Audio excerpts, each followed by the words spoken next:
We cannot keep addressing it during elections. We cannot address it only during budget periods. We must fight crime every single day, and crime is everybody's in business. We must create more integrity within our police force. So having polygraph tests of all of our police officers, we must be satisfied that they're telling the truth all the time. That's a responsibility they have to all of us. We must make sure that our fishing boats and all of our commercial boats that go out to sea, that they have a GPS, so we know where they're going, who they're in contact with. That's how you protect your borders. You put stringent things in place.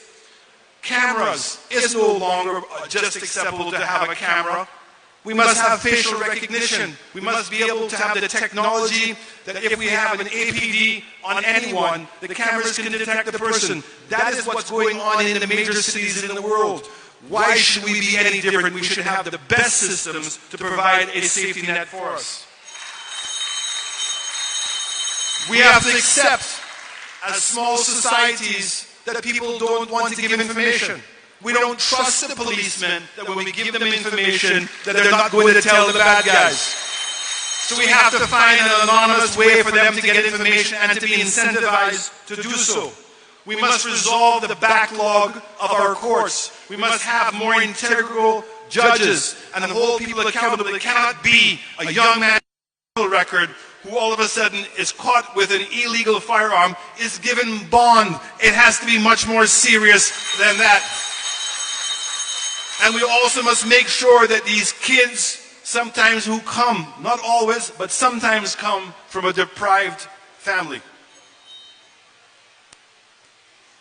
that when they go to jail, that we don't make them lifelong career criminals. How do we do that? By putting young boys in jail with older men. Who becomes their friend? They go to the best university to find out how to be a better criminal. We must create a system that creates a second chance for our young people. That they made a mistake, but let's put them back on the road to developing our nation. Make sure that by the time they finish, they have a job, they know how to save money, and they know what it is to be a positive contributor to our country.